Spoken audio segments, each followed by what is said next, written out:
Iran kembali meluncurkan rudal ke Israel pada Senin dini hari waktu setempat. Serangan tersebut memicu sirine berbunyi di seluruh Israel Tengah dan tepi barat. Berdasarkan penilaian awal dari militer Israel, hanya satu rudal yang ditembakkan oleh Iran. Tidak ada laporan terkait kerusakan maupun korban karena rudal disebut berhasil dicegat. Warga yang berlindung ke bunker juga diperbolehkan keluar setelahnya. Serangan ini terjadi setelah Amerika Serikat mengebom 3 situs nuklir Iran, yakni Natanz, Fordo, dan Isfahan. Presiden Amerika Serikat Donald Trump berdalih, tindakan tersebut bertujuan untuk mencegah Iran mengembangkan senjata nuklir. Dalam aksinya, pasukan Amerika menggunakan bom penghancur bunker yang diangkut oleh pesawat siluman B-2. Citra satelit yang dianalisis New York Times memperlihatkan bahwa fasilitas nuklir Iran mengalami kerusakan. Namun, pejabat senior Teheran mengklaim bahwa stok uranium yang diperkaya masih tetap utuh. Pada hari yang sama setelah pengeboman situs nuklir, Iran juga meluncurkan rudal ke Israel sebagai bagian dari operasi janji setia ketiga. Serangan tersebut menargetkan Bandara Internasional Ben Gurion. Yang menurut melancarkan serangan sebagai balas dendam lantaran 3 situs nuklir Iran diserang Amerika Serikat, kemarahan itu dilimpahkan ke Israel dengan menggempur Tel Aviv dan Yerusalem pada Senin 23 Juni pagi. Ledakan dahsyat hingga warga sekarat saat rudal Yaman menggempur 2 kota besar di Israel.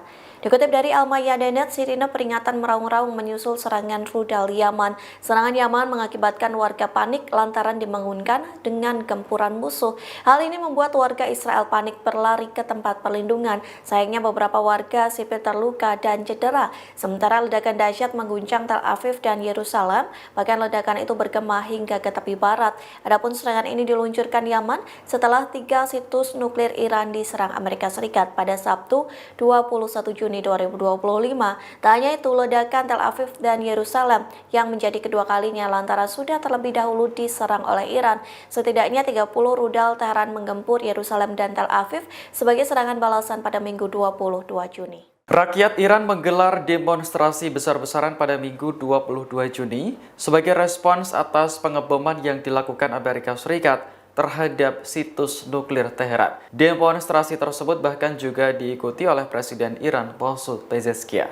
Dikutip dari Tehran Times, salah satu lokasi demonstrasi yakni di lapangan Enghelat, Teheran. Ribuan warga mendesak pemerintah untuk segera mengusir Amerika dari Timur Tengah.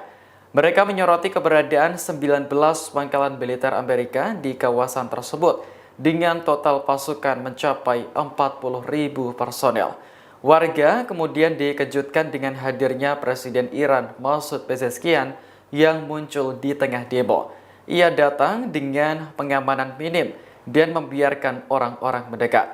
Kehadiran Pezeshkian semakin menambah semangat massa untuk menyuarakan tuntutannya. Dalam pernyataan singkat, Presiden Iran berjanji akan memberikan balasan setimpal kepada Amerika Serikat. Sebelumnya, Presiden Amerika Serikat Donald Trump membanggakan kemampuan pasukannya dalam mengebom 3 situs nuklir Iran. Ia mengklaim tindakan tersebut bertujuan untuk mencegah ancaman nuklir Iran yang selama ini dikhawatirkan menjadi ajang untuk pengembangan senjata atom.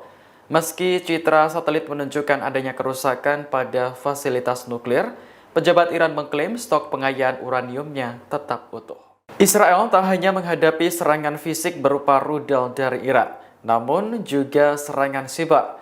Pada Minggu 22 Juni, media Iran melaporkan sebuah kelompok peretas berhasil melumpuhkan industri militer Israel dalam serangan siber besar-besaran. Media Tasnim menyebut kelompok itu bernama Cyber Isnat Front, peretas anti-Israel.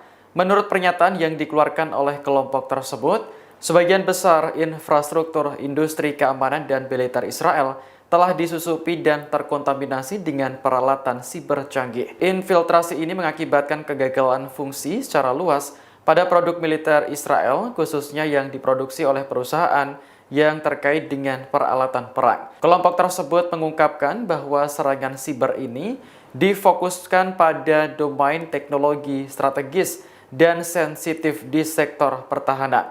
Salah satu dampaknya adalah gangguan pada Rafael, produksi senjata terkemuka Israel yang beroperasi di bawah Kementerian Perang. Rafael memainkan peran utama dalam memasok senjata untuk agresi regional. Mengingat skala dan kompleksitas operasi siber, para ahli memperkirakan bahwa dampak penuhnya mungkin terjadi dalam beberapa minggu mendatang di berbagai sektor, termasuk sistem rudal dan angkatan laut. Cyber is not front mengumumkan bahwa ini adalah satu fase dari kampanye yang lebih luas untuk melemahkan kemampuan Israel dalam melakukan operasi ofensif.